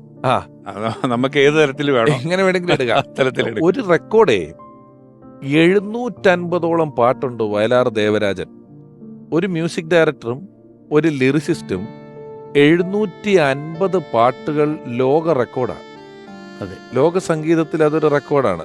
പിന്നെ എനിക്ക് തോന്നുന്നത് ബാബുരാജുമായിട്ട് 125 പാട്ടുകളാണ്. ഇത്ര വ്യത്യാസമുണ്ട്. വയലാർ ദേവരാജൻ പാട്ടുകൾ 750 എണ്ണം വരികയാണ്. അതെ, 3 ഇരട്ടിയിലും അധികമാണ്. 3 ഇരട്ടിയിലും അധികമാണ്. അത് വിവിധ വികാരങ്ങളുള്ള പാട്ടുകൾ. അതിനകത്ത് പ്രണയം, വിരഹം, പ്രതീക്ഷ, ഭക്തി, ശാസ്ത്രചിന്ത, വിപ്ലവാവേശം, സമരാവേശം, മനുഷ്യസ്നേഹം, മൃദുല വികാരങ്ങൾ, താത്വിക, ദാർശനികം എന്നൊക്കെ പറഞ്ഞ എല്ലാ പ്രദേശത്തുമുള്ള പാട്ടുകളാണ് അദ്ദേഹം എഴുതിയിട്ടുള്ളത്. എല്ലാം ഇപ്പം നമ്മൾ അദ്ദേഹം ഒരു കമ്മ്യൂണിസ്റ്റുകാരനായിരുന്നല്ലോ, കമ്മ്യൂണിസ്റ്റ് വിശ്വാസങ്ങളുള്ള ആളായിരുന്നു. ഭക്തിഗാനങ്ങൾ എടുക്കൂ. അതെ, എത്ര ഭക്തിഗാനങ്ങളാണ്. പെട്ടെന്ന് ശബരിമലയിൽ തങ്ക സൂര്യോദയം, ഗുരുവായൂരമ്പലങ്ങളിൽ ഒരു ദിവസം ഞാൻ പോകും, തെച്ചി മന്ദാരം തുളസി പിച്ചകമാലകൾ ചാർത്തി, കന്യാമറിയമേ, ആകാശങ്ങളിരിക്കും ഞങ്ങളുടെ നശ്വരനായ പിതാവേ, അങ്ങനെ ദയാപരനായ കർത്താവേ ഈ ആത്മാവിനോട് വിശുദ്ധനായ സെബസ്ത്യാനോസേ ഞങ്ങൾക്ക് വേണ്ടി പ്രാർത്ഥിക്കണമേ. ഇപ്പൊ നമ്മള് ഇങ്ങനെ പറഞ്ഞ് ഒരു 10 പാട്ട് ഭക്തിഗാനങ്ങൾ എന്ന് പറഞ്ഞാൽ ഇപ്പോഴും നമ്മൾ ഇരുന്ന് പറയുന്ന പാട്ടുകളാണ്. എന്നാൽ ഇതേ ആള് തന്നെ ഈശ്വരൻ ഹിന്ദുവല്ല, ഇസ്ലാമല്ല, ക്രിസ്ത്യാനിയല്ല എന്ന് പറഞ്ഞു. അത് എന്ത് രസമായിട്ടാണ്. ചന്ദ്രനുമല്ല. ഞാനത് വേറൊന്ന് കേട്ടിരിക്കുന്നത്, ഈ തോപ്പിൽ ബാസി KPSCക്ക് വേണ്ടി ഒരു പാട്ട് എഴുതണം എന്ന് പറഞ്ഞ് വയലാറിനെ കാത്തിരുന്ന് മടുത്ത് ഒരു ദിവസം തിരുവനന്തപുരത്ത് നിന്ന് വരുന്ന വഴി പിടിച്ചു വെച്ച് എഴുതിച്ചു എന്ന് പറഞ്ഞു. അപ്പം അതിന് മറുഭാഗത്ത് അത് ശരിയാണെന്ന് അറിയില്ല, 2 പേപ്പർ. പക്ഷെ പറഞ്ഞതിന് കുറച്ച് അതിശോക്തിയാണെന്നായിരിക്കും. ശബരിമലയിൽ തങ്ക സൂര്യോദയം എന്ന് എഴുതിയ പേപ്പറിൻ്റെ മറുവശത്താണ് ശബരിമലയിലും കല്ല്, ശക്തീശ്വരത്തും കല്ല്, തിരുപ്പതി മലയിലും ഗുരുവായൂരിലും തൃശ്ശംബരത്തും കല്ല്, ഈ കല്ലിനെ തൊഴുന്നവരെ കൽപ്പണിക്കാരെ മറക്കരുത്. ഇതിന്റെ മറുവശത്തൊക്കെ വരാൻ സാധ്യതയാണ്. ഇത്രയും നമ്പർ ഓഫ് പാട്ട് എന്ന് പറഞ്ഞാൽ നമ്മൾ വിചാരിക്കുന്ന പോലെ ടൈം സ്പാനിൽ പറ്റില്ല. ഇടതും വലതൊക്കെ എഴുതി അങ്ങോട്ടും ഇങ്ങോട്ടും. ഇപ്പം ഈ പാട്ട് എഴുതിയ ആള് തന്നെയാണല്ലോ മനുഷ്യൻ മതങ്ങളെ സൃഷ്ടിച്ചു, മണ്ണ് പങ്കുവച്ചു. അത് ദേശീയ പുരസ്കാരം കിട്ടിയ പാട്ടാണ്. അച്ഛനും ബാപ്പയും എന്ന് പറയുന്ന ചിത്രത്തിലെ ഒരിടത്ത് ജനനം ഒരിടത്ത് മരണം ചുമലിൽ ജീവിത ഭാരം, അതെ, ഈ മണ്ണിൽ കിടക്കുന്ന കൊഴിഞ്ഞു പൂക്കൾ ഇതുവഴി പോയവർ പ്രവാചകന്മാരെ പറയും. അതിനകത്ത് പറഞ്ഞ പോലെ പുനർജന്മത്തിനെ കുറിച്ചുള്ള ഒരു സങ്കല്പം വരുന്നു. അക്കരെ മരണത്തിന് ഇരുവഴിയിൽ അഴുക്ക് വസ്ത്രങ്ങൾ മാറി വരും, അവർ മടങ്ങി വരും. ഇനി ആദിയിൽ വചനമുണ്ടായി, ആ പാട്ടിനൊരു പ്രത്യേകത ഉണ്ട്. ചേട്ടത്തി എന്ന് പറയുന്ന ചിത്രത്തിലെ പാട്ടാണ്. അത് മാത്രമാണ് ഒരു വീഡിയോ, അദ്ദേഹത്തിന്റെ അഭിനയിച്ചിട്ടുള്ള ഒരു വീഡിയോ. അതെ അതെ, അല്ലാതെ വീഡിയോ വളരെ കുറവ് മാർഗം ചേട്ടാ. ഒരു ഫിലിം ടൈറ്റില് ഇങ്ങനെ ഡയറക്ടർ ഈ സിനിമയുടെ വരികൾ എഴുതിയിരിക്കുന്ന ഇന്നയാളാണ് എന്നൊക്കെ പറയുമ്പോൾ ഒരു കട്ടിലിൽ നിന്ന് എണീറ്റിട്ട് ഒരു പാട്ട് എഴുതാൻ പോകുന്ന ഒരു വിഷ്വലും കൂടി ഉണ്ട്. അത്രേ വിഷ്വൽ ഉള്ളൂ, മറ്റൊരു വിഷ്വൽ പോലും നമുക്ക് അവൈലബിൾ അല്ല. മാർക്കോസ് ചേട്ടൻ ഇഷ്ടപ്പെട്ട ഒരു വയലാർ സാറിന്റെ പാട്ടിന്റെ 4 വരി. ഒഴുകുമി വെണ്ണില പാലരുവി ഒരു നിമിഷം കൊണ്ടൊരു യമുനയാക്കൂ, പ്രേമോദയങ്ങളിൽ മെയ്യോടു ചേർക്കുമൊരു ഗാനഗന്ധർവനാക്കു, എന്നെ നിൻ ഗാനഗന്ധർവനാക്കൂ. പ്രേമോദയങ്ങളിൽ മെയ്യോടു ചേർക്കുമൊരു ഗാനഗന്ധർവനാക്കു, എന്നെ നിൻ ഗാനഗന്ധർവനാക്കൂ.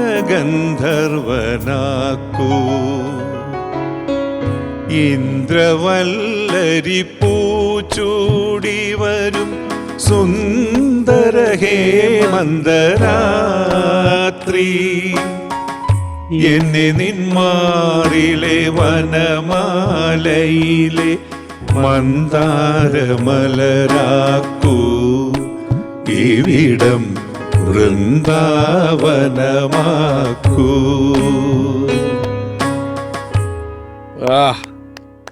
ഈ ചെറിയ ആഗ്രഹമൊന്നുമല്ലേ, ആഗ്രഹം ചെറുതൊന്നുമല്ല. വനമാല വെച്ചാൽ പല പൂക്കൾ ചേർത്തുണ്ടാക്കുന്ന അതിലെ മന്ദാര മലരാകണം എനിക്ക്. ഒരു പാലരുവിയെ പിടിച്ച് യമുനയാക്കണം, ചെറുതൊന്നും പോരാ. പ്രേമോദയങ്ങളിൽ മെയ്യോടി വരുന്ന ഗാനഗന്ധർവനാകണം, ഇവിടം വൃന്ദാവനമാകണം. ഗന്ധർവ ക്ഷേത്രം എന്ന് പറയുന്ന സിനിമയിലെ പാട്ടാണ്. ദേവരാജ മാഷാണ് സംഗീതം കൊടുത്തിരിക്കുന്നത്. നമ്മുടെ പ്രിയപ്പെട്ട ജയേട്ടൻ പാടിയ റംസാനിലെ ചന്ദ്രികയോ എന്ത് നല്ല ഒരു വരികളും നല്ല പാട്ട് ആണ് അത്. ആലിബാബയും 41 കള്ളന്മാരും എന്ന് പറയുന്ന ചിത്രത്തിലെ പാട്ടാണ്. അത് മാത്രമല്ല ആദ്യത്തെ സ്റ്റേറ്റ് അവാർഡ് ജയചന്ദ്രന് കിട്ടിയ സുപ്രഭാത് എന്നുള്ള പാട്ടല്ലേ, പണിതീരാത്ത വീട്. അതെ, ആ വരികളും എനിക്ക് തോന്നുന്നു അദ്ദേഹത്തിന്റെ ആണ്. അതെ അതെ. അല്ല, ഇപ്പം നീലഗിരിയുടെ സഖികളെ ജ്വാലാമുഖികളെ നമ്മളൊരു പാട്ടിലെ എല്ലാ വരികളും ഒരുപോലെ നന്നായിരിക്കും എന്ന് പറയും. ചില പാട്ടുകൾ പല്ലവി നല്ലത്, അനുപല്ലവിയിൽ ഒരു ഇച്ചിരി വെള്ളം ചേർക്കാം, പോവാം, അല്ലെങ്കിൽ അങ്ങനെയൊക്കെ ഉണ്ടല്ലോ. ഇത് അങ്ങനെയല്ല, എല്ലാ വരികൾക്കും വലിയ ഡെപ്താണ്. ഇപ്പോൾ പി.ടി. തോമസ് സാറ് മരിച്ചപ്പോൾ അദ്ദേഹം പറഞ്ഞ ഒരു കാര്യം, ഞാനും കൂടെ ചേർന്നാണ് ടൗൺ ഹാളിൽ രാവിലെ തൊട്ട് വൈകുന്നേരം വരെ ചന്ദ്രകളപം ചാർത്തി ഉറങ്ങും തീരം എന്നുള്ള പാട്ട് വെച്ചത്. അദ്ദേഹത്തിൻ്റെ ഒരു അന്ത്യാഭിലാഷമായി അദ്ദേഹം പറഞ്ഞ കാര്യം, ഞാൻ മരിച്ച ശേഷം അടക്കുന്നത് വരെയും ഈ പാട്ട് വെച്ച് വേണം ചെയ്യാനെന്ന് പറഞ്ഞു. അപ്പോൾ അന്ന് ടൗൺ ഹാളിൽ അദ്ദേഹത്തിൻ്റെ ഭൗതിക ശരീരം കൊണ്ട് വെച്ചിരിക്കുന്നു. ഈ പാട്ട് രാവിലെ തുടങ്ങുന്നു. അപ്പം ഞാനൊക്കെ കുറേ അധിക സമയം അവിടെ ഉണ്ടായിരുന്നു. അപ്പോൾ ഒരു വലിയ വിഷയം, ഒരു പാട്ട് തുടർച്ചയായി രാവിലെ തൊട്ട് വൈകുന്നേരം വരെ കേട്ടാൽ സാധാരണഗതിയിൽ നമുക്ക് ആ പാട്ടിനോടൊരു വിരസത തോന്നാനുള്ള മാന്യമായ അവകാശം നമുക്കുണ്ടല്ലോ. അന്ന് അവിടെ വന്ന ഒരുപാട് ആളുകൾ വല്ലാതെ ഇമോഷണൽ ആവാനും വളരെ ഫിലോസഫിക്കലായിട്ട് ചിന്തിക്കാനും ഒക്കെ കാരണമായി ഈ പാട്ട്. കാരണം ഓരോ വരി എടുത്തോളൂ, ഈ മനോഹര തീരത്ത് തരുമോ ഇനിയൊരു ജന്മം കൂടി. ഇതിന്റെ വേറൊരു രസകരമായ കാര്യം പറയട്ടെ, ഈ പാട്ടിന്റെ പേരിലാണ് ഞാൻ പി.ടി. ചേട്ടനെ ആദ്യം പരിചയപ്പെടുന്നത്. തിരുവനന്തപുരത്ത് വെച്ച് അച്ഛൻ മരിച്ചതിന്റെ കൊട്ടാരമ്പലക്കാരുടെ ആ മരിച്ച വർഷം ഇറങ്ങിയ പടമാണ് 1976. അന്ന് തിരുവനന്തപുരത്ത് ചെല്ലുമ്പോൾ അവിടെ ഒരു സമരം നടക്കുന്ന സെക്രട്ടറിയുടെ മുമ്പിൽ എന്നെ പരിചയപ്പെടുത്തുകയാണ്. ഇതാണ് വയലാറിന്റെ മകൻ. ഉടനെ ശരത്ചന്ദ്ര, നീയാണല്ലേ വയലാറിന്റെ ചന്ദ്രകളഭം എന്നായിരുന്നു ആദ്യത്തെ. അപ്പൊ എപ്പോഴെങ്കിലും എനിക്ക് വേണ്ടി നിനക്ക് പാട്ട് തരാൻ പറ്റുമോ? എനിക്ക് നാണമൊക്കെ ആയിരുന്നു. പക്ഷെ ഞാനന്ന് ആഗ്രഹിച്ചിരുന്നത് ഈ ദിവസം വന്ന് ആ ശരീരം കൊണ്ടുപോകുന്ന കൂട്ടത്തിൽ ആ. എനിക്ക് വന്നിരുന്ന് പാടണം. അയ്യോ, നടന്ന് ഞാൻ അവിടെ ഇൻസ്ട്രുമെന്റിൽ വെച്ചിട്ടുണ്ടായിരുന്നു. ഈ മതിയാകും വരെ ഇവിടെ ജീവിച്ച് മരിച്ചവരുണ്ടോ, ഈ വർണ്ണ സുരഭിയാം ഭൂമിയിലല്ലാതെ കാമുഹൃദയങ്ങളുണ്ടോ, സന്ധ്യകളുണ്ടോ, ചന്ദ്രികയുണ്ടോ, ഗന്ധർവ അതെ, അതെ, അതെ. ചന്ദ്രനെ കുറിച്ചും രാത്രിയെ കുറിച്ചുമുള്ള ഗംഭീര വർണ്ണനകളുള്ള ഒരുപാട് പാട്ട് അദ്ദേഹം എഴുതിയിട്ടുണ്ട്. ഇന്ദ്രനീല യവനികൾ. കള്ളിപ്പാലകൾ പൂത്തു ഒരുപാട് പാട്ടുണ്ട്. എന്നാൽ ഏതാണ്ട് 60കളുടെ ഇപ്പൊ പറഞ്ഞ പാട്ടതാ നിറകുടം തുളുമ്പി. നിറകുടം തുളുമ്പി. നിലാവേ നിലാവേ നീ ഒരു ഗോപസ്ത്രീ. ഇതെല്ലാം എഴുതിയ ആള് 60കളുടെ പകുതിക്ക് ഈ മനുഷ്യൻ ചന്ദ്രനിൽ പോയെന്നും ചന്ദ്രനിൽ അവിടെ കാര്യമായിട്ടൊന്നുമില്ല, അത് വെറും കല്ലും കട്ടയാന്നൊക്കെ പറഞ്ഞപ്പം അതിനെപ്പറ്റി പാട്ട് എഴുതിയിട്ടുണ്ട്. തങ്കത്താഴികക്കുടം പറയൂ, വരി പറ. താരാപഥത്തിലെ രഥമല്ല, രഥമല്ല. ചന്ദ്രബിംബം കവികൾ പുകഴ്ത്തിയ സ്വർണമയൂരമല്ല. അതായത് പേൾവി എന്ന് പറയുന്ന ചിത്രത്തിൽ തങ്കത്താഴിക കുടമല്ല, ഇത് അതല്ല ഇതല്ല. കസ്തൂരിമാനില്ല കല്ലോലിനിയില്ല അല്ലെ, കാറ്റിന്റെ ചിറകടി ഒച്ചയില്ല, ഒച്ചയില്ല. ഏതോ വിരഹത്തിൻ കഥയോർത്ത് നിൽക്കുന്നൊരു ഏകാന്ത മൂകതയല്ലോ, അങ്ങനെയല്ലേ? അതെ, അതെ, അതെ. ഉണ്ട്. ഈ സയൻസിന്റെ കഞ്ചുകമണിഞ്ഞ് മനുഷ്യൻ ഈ ലോകത്തെ യാത്രയാകാൻ കീഴ്പ്പെടുത്തു എന്നൊക്കെ കവിതയില് ഉണ്ടായിരുന്നുണ്ടായിരുന്നു. പിന്നെ കവിതയിൽ എഴുതിയിട്ടുണ്ട്. എനിക്ക് മരണമില്ല എന്ന് പറയുന്നിടത്ത്, അതായത് ഞാൻ മനുഷ്യനാണ്, ഞാൻ മരിക്കില്ല, ഞാൻ അതാണ് ഉദ്ദേശം. അത് തന്നെയാ. വയലാറിന് മരണമില്ല എന്ന് പലരും പറയുന്നത് പോലെയല്ല.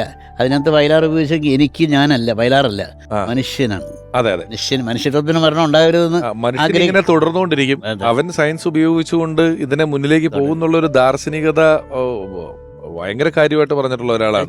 ചൊവ്വയിൽ പോയിട്ട് പാക്കെടുക്കും, അന്തരീക്ഷത്തിൽ നിന്ന് വെറ്റിലെടുത്ത് ചുണ്ണാമ്പൊക്കെ തേച്ച് ഞാൻ മുറുക്കിത്തുപ്പു എന്ന് പറയുന്നത്. വിദ്യുത് ഗോളങ്ങൾ കൊണ്ട് മാനമാടുമെന്ന് അതിനകത്ത് എഴുതിയിട്ടുള്ളതാണ്. ഈ നമുക്ക് ഒരാളും കൂടെ ഒന്ന് ഇപ്പൊ ഈ സമയത്ത് വയലാർ രാമവർമ്മ എന്ന അതുല്യനായ എഴുത്തുകാരനെ ഓർക്കുന്നു. പ്രിയപ്പെട്ട രചയിതാവ് Shri R K Damodaran sir. തുടങ്ങുന്ന പല്ലവിയിലെ ഒരു വാക്കുകൊണ്ട് തന്നെ ഒരു വലിയ ഭാവന അല്ലെങ്കിൽ ഒരു വികാരം ഒരു സാന്ദ്രമാക്കാൻ കഴിയുന്നതാണ്. ഇപ്പൊ ഞാൻ നോക്കൂ, സുമംഗലി നീ ഓർമ്മിക്കുമോ സ്വപ്നത്തിലെങ്കിലും ഒരു ഗാനം എന്ന് പറയും. ആദ്യത്തെ വാക്ക് വെച്ചകണ നോക്കൂ, സുമംഗലി എന്നാണ്. സുമംഗലി എന്ന് പറയുന്നത് കല്യാണം കഴിച്ചു പോയ ഒരു സ്ത്രീയാണ്. അപ്പൊ എന്റെ കാമുകി വേറൊരു പുരുഷനെ കല്യാണം കഴിച്ചു പോയപ്പോൾ ഉണ്ടായ ആ കാമുകിയുടെ ഓർമ്മയിൽ പറയുന്ന എന്തൊക്കെ വേണമെങ്കിൽ എഴുതി വെച്ച് തുടങ്ങാം. പക്ഷെ ആദ്യത്തിൽ തന്നെ പറയുന്ന സുമംഗലി നീ ഓർമ്മിക്കുമോ സ്വപ്നത്തിലെങ്കിലും ഈ ഗാനം എന്ന് പറയുന്നത് ഞാനാണ്.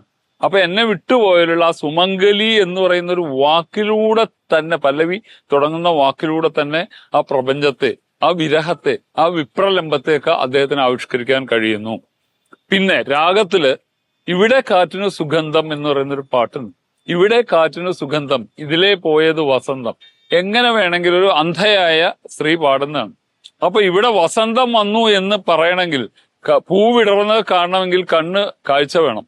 അപ്പൊ കാണാത്ത ഒരു അന്ധയുടെ എക്സ്പ്രഷൻ എങ്ങനെ കൊണ്ടിരുന്നു ചോദിച്ചാൽ, അദ്ദേഹം എഴുതി വെച്ചിരിക്കുന്ന പല്ലവി തുടങ്ങുന്നതിന് ഇവിടെ കാറ്റിന് സുഗന്ധം എന്നാണ്. സുഗന്ധം എന്ന് പറയുന്നത് കണ്ണുകൊണ്ടല്ല കാണുന്നത്, അത് മൂക്കുകൊണ്ട് വാസനിക്കുകയാണ്. അപ്പോ ഇവിടെ വസന്തം വന്നു എന്നുള്ള പൂക്കൾ വിടർന്ന ഒരു സൗന്ദര്യം ഞാൻ കണ്ടല്ല വരുന്നത്. ഈ അന്ധയായ യുവതി ഇവിടുത്തെ പൂവിന്റെ ഗന്ധം ആസ്വദിച്ചുകൊണ്ട് പറയാണ്. അപ്പൊ ആദ്യത്തെ വരിയിൽ ഇവിടെ കാറ്റിന് സുഗന്ധം, ആ വാക്ക് ഉപയോഗിച്ചപ്പോ തന്നെ ഇവിടെ അന്ധയാണെന്ന് മനസ്സിലാവുകയാണ് നമുക്ക്. അങ്ങനെയുള്ള കൈയടക്കമുള്ള വലിയൊരു കവിയാണ്. നമ്മളിപ്പം വരികളെ കുറിച്ചാണ് പറഞ്ഞുകൊണ്ടിരിക്കുന്നത്. അതുകൊണ്ട് ഒരാളെ കൂടെ ഇങ്ങോട്ടേക്ക് ഒന്ന് ക്ഷണിക്കേണ്ട സമയമാണ്. ഒരുപാട് മനോഹരമായ പാട്ടുകൾ, ചലച്ചിത്ര ഗാനങ്ങൾ, ലളിതഗാനങ്ങൾ, ഭക്തിഗാനങ്ങൾ ഇവയെല്ലാം നമുക്ക് സമ്മാനിച്ചിട്ടുള്ള ഒരു എഴുത്തുകാരനാണ്. അദ്ദേഹത്തിന്റെ പേര് സംഗീത പ്രേമികളെങ്ങനെ കേട്ടിട്ടുണ്ടാവും. കുറച്ചുകൂടെ അറിയുന്നവർക്ക് മാത്രം അദ്ദേഹത്തിന്റെ മുഖം അറിയും. ഒരുപക്ഷെ വളരെ ചുരുക്കം ടെലിവിഷൻ ഷോകളിൽ മാത്രം മുഖം കാണിച്ചിട്ടുള്ള ഒരാളാണ്. സ്നേഹപൂർവ്വം സ്വാഗതം ചെയ്യുന്നു ഗാനരചയിതാവ് ചിറ്റൂർ ഗോപി.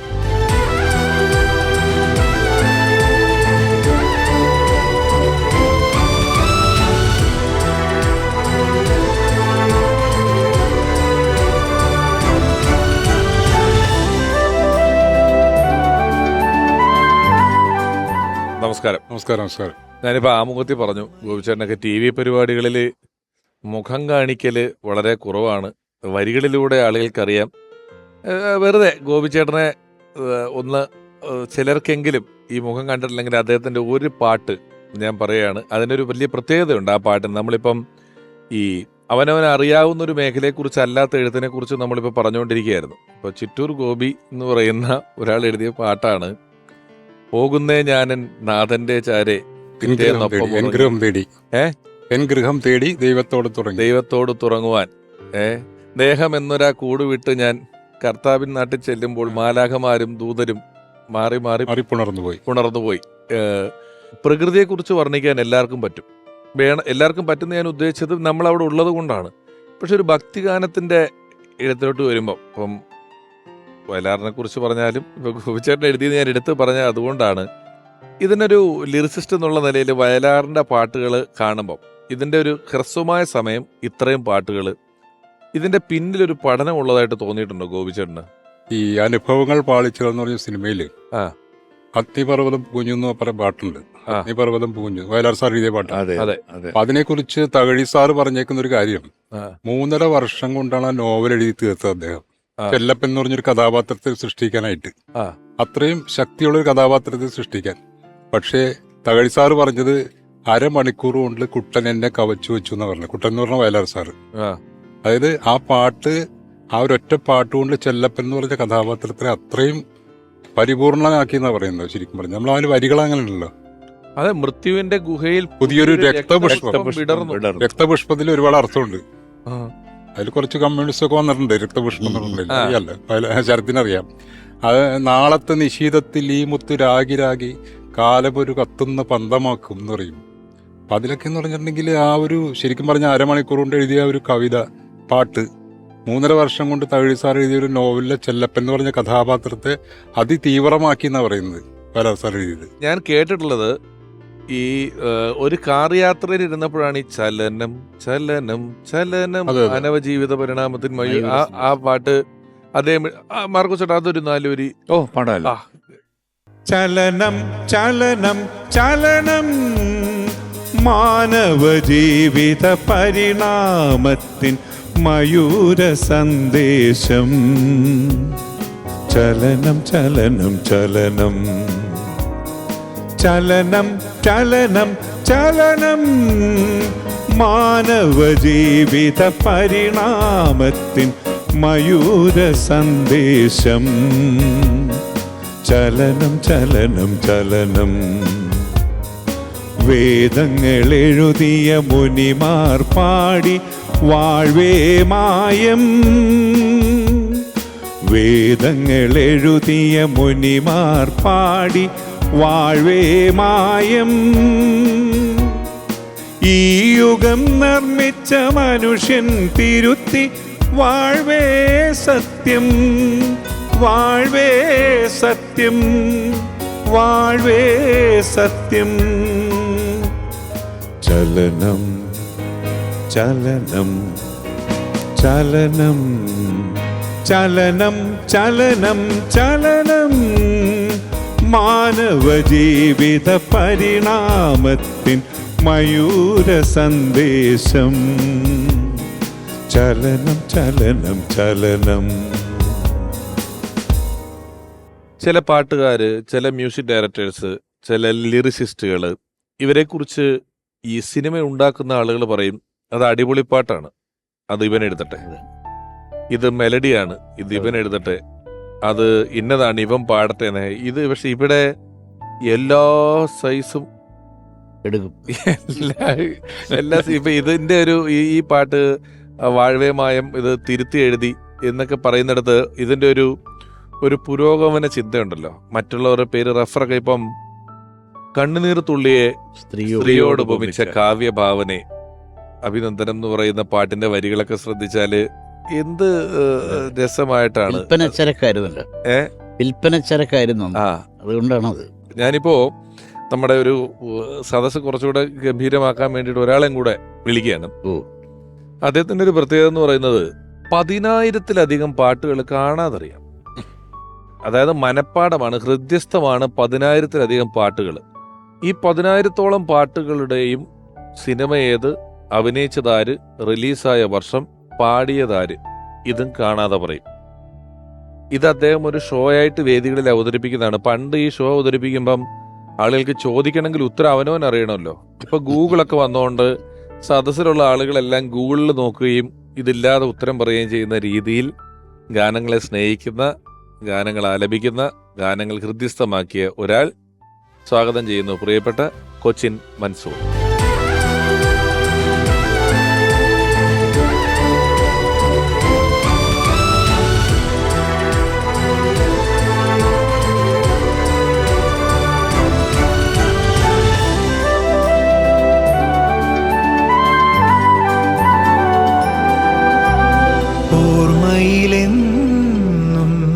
മൻസൂർക്ക, ഈ ഞാൻ മാർക്കോസ് സാറിനോട് ചോദിച്ചു, വയലാറിന്റെ പാട്ടില്ലാതെ ഒരു പരിപാടി അത് സാധ്യമല്ല, ഒരേ സ്ഥലത്ത് 3 കൊല്ലം പല പല പാട്ടുകളായിട്ട് നടത്തി എന്നൊക്കെ പറഞ്ഞു. എത്രമാത്രം സ്വാധീനമുണ്ട് മൻസൂർക്കയുടെ പരിപാടികളിൽ? അത് എനിക്ക് പറഞ്ഞത് എൻ്റെ ജീവിതം എന്ന് പറയുന്നത് വയലാർ അച്ഛനാണ്. എൻ്റെ ചേട്ടനാണത്. കാരണം അച്ഛൻ്റെ പാട്ടില്ലാതെ ഒരു ദിവസം പോലും കടന്നു. ഇപ്പം ഇന്നലെ എനിക്ക് കിട്ടി മറ്റൊരു റെക്കോർഡ്, ഒരേ വേദിയിൽ 13 വർഷം എറണാകുളത്ത്. അപ്പോൾ ഇന്നലെ ആ പ്രോഗ്രാം കഴിഞ്ഞുള്ളൂ. അതിൽ 3/4 ഭാഗവും വയലാർ അച്ഛൻ്റെ പാട്ടാണ്. അപ്പോൾ ഓരോ ദിവസവും അച്ഛൻ്റെ പാട്ടില്ലാതില്ല. ഇപ്പോൾ 2016 എൻ്റെ 11ാമത്തെ റെക്കോർഡ് എന്ന് പറഞ്ഞു കഴിഞ്ഞാൽ വയലാർ അച്ഛൻ്റെ 101 പാട്ടുകൾ 10 മണിക്കൂർ ബൈഹാർട്ട് പാടിയത്. ഒറ്റ സെന്റൻസിൽ പറഞ്ഞാൽ ഇത് വയലാറിനെ പാടി നേടിയ ആള്, ഞാൻ വയലാറിനെ കേട്ട് നേടിയ. അപ്പം മാത്രമല്ല, ഏറ്റവും വലിയ മഹാഭാഗ്യം എന്ന് പറഞ്ഞാൽ 2015 10 വർഷം മുമ്പ് അച്ഛൻ്റെ മണ്ഡപത്തിൽ വെച്ച് എൻ്റെ അമ്മയും ചേട്ടനും ചേച്ചിയും എന്നെ അണിയിച്ചതാണ് വയലാറെന്ന് എഴുതിയ ഈ മോതിരം. ഇതിൽ എഴുതിയേക്കണ വയലാറെന്നാണ്. ഇതാണ് എനിക്ക് കിട്ടിയ ഏറ്റവും വലിയ ഭാഗ്യം. അപ്പോൾ ഇത് കണ്ടാൽ നമ്മുടെ പ്രിയപ്പെട്ട അർജുനൻ മാസ്റ്റർ എന്നെ പിറ്റേ ദിവസം വിളിച്ചിട്ട് പറഞ്ഞത്, ഇത് നിനക്ക് കിട്ടിയ ഓസ്കാർ അവാർഡാണ്. ഇത്രയും വലിയൊരു കവിയുടെ വീട്ടില് മകനായിട്ട് എടുക്കുകയും എന്നെ അവിടെ മനോരമയാക്കി. അവിടെ മനോരമ, അതായത് വയലാറിന്റെ വീട്ടില് മകനായിട്ട് എടുത്ത ഒരാളാണ്. അതൊക്കെ പക്ഷെ അത് മാത്രമല്ല, പിന്നെ എന്നേക്കാൾ കൂടുതൽ അനുഗ്രഹിച്ചിട്ടുണ്ട് കേട്ടോ വയലാർ. അതുണ്ട്. അത് അച്ഛൻ്റെ പാട്ടുകളാണ് നമുക്ക് ഓരോ ദിവസവും നമുക്ക് തരുന്ന ജീവിതം. അത് ഞാൻ പറഞ്ഞില്ല, എൻ്റെ ജീവിതം എന്ന് പറയുന്നത് അച്ഛൻ്റെ പാട്ടുകളാണ്. അതില്ലാത്ത ഒരു ദിവസം പോലും കടന്നു പോകുന്നില്ല. ഞാൻ എൻ്റെ മക്കളെ പഠിപ്പിച്ചതെല്ലാം ഇതിന് അച്ഛൻ്റെ പാട്ട്. ഞങ്ങളൊക്കെ പ്രത്യേകിച്ചും ഈ തലമുറയല്ല ഞാൻ പറയുന്നത്, 2000 മുമ്പുള്ള തലമുറയിലെ ഒട്ടുമിക്ക ഗായകരും അദ്ദേഹത്തിന്റെ പാട്ട് പാടിയിട്ടാണ് വേദികളിൽ തിളങ്ങിയിട്ടുള്ളത്. മൻസൂർക്കയുടെ ഒരു തുടക്കം പറയുന്നത് വയലാറിന്റെ വീട്ടിൽ അദ്ദേഹത്തിന്റെ മകൻ അദ്ദേഹത്തിന് അച്ഛൻ എന്ന് വിളിക്കാനുള്ള ഒരു സ്വാതന്ത്ര്യം അവര് മോതിരിട്ട് തരുന്നു. അതെ, എവിടെ ഇതിനൊരു ഒരു പോയിന്റ് ഉണ്ടല്ലോ, ഒരു തുടക്കം. ചെറുപ്പത്തിലേ എനിക്ക് അച്ഛൻ്റെ പാട്ട് പാടൽ ഒരു താല്പര്യമുണ്ട് റേഡിയോയിൽ കേൾക്കുമ്പോൾ. അങ്ങനെ 10ാമത്തെ വയസ്സിൽ ചുവന്ന സന്ധ്യകൾ എന്ന ചിത്രത്തിൽ അച്ഛൻ എഴുതിയ പാട്ട് ദേവരാജ മാസ്റ്റർ സംഗീതം ചെയ്ത് ദാസിയിടം പാടി, പഴയകാല നടനായ മോഹൻ എന്ന നടൻ പാടി അഭിനയിച്ചൊരു ഗാനം ഉണ്ടായിരുന്നു. അപ്പോൾ ആ ഗാനമാണ് ആദ്യമായിട്ട് ഞാൻ സ്റ്റേജിൽ കേട്ടത്. അത് ദാസിയുടെ കാളിന്തി കാളിന്തി കണ്ണന്റെ പ്രിയ സഖി കാളിന്തി രാസവിലാസവതി രാഗിണി രാധയ പോലെ നി ഭാഗ്യവതി കാളിന്തി കാളിന്തി. ഈ ഒരു പാട്ടായിരുന്നു. ഇതാണ് ആദ്യമായിട്ട് വേദി. പക്ഷെ ആ പടത്തിൽ തന്നെ അതിനേക്കാൾ വ്യത്യസ്തമായ മറ്റൊരു പാട്ട് ശ്രീകാന്ത് എന്ന പ്രിയപ്പെട്ട ഗായകൻ്റെ ആദ്യത്തെ പാട്ട്. അത് മലയാളത്തിൻ്റെ ഇതിഹാസങ്ങൾ ജനിക്കും മുൻപേ ഈശ്വരൻ ജനിക്കും മുൻപേ പ്രകൃതിയും കാലവും ഒരുമിച്ചു പാടി പ്രേമം ദിവ്യമാമുരനുഭൂതി. എന്തൊരു, അതായത് ഇതിഹാസങ്ങളൊക്കെ ജനിക്കും മുമ്പേ എന്നും പറഞ്ഞിട്ടാണ് എഴുതിയത്. അതെ.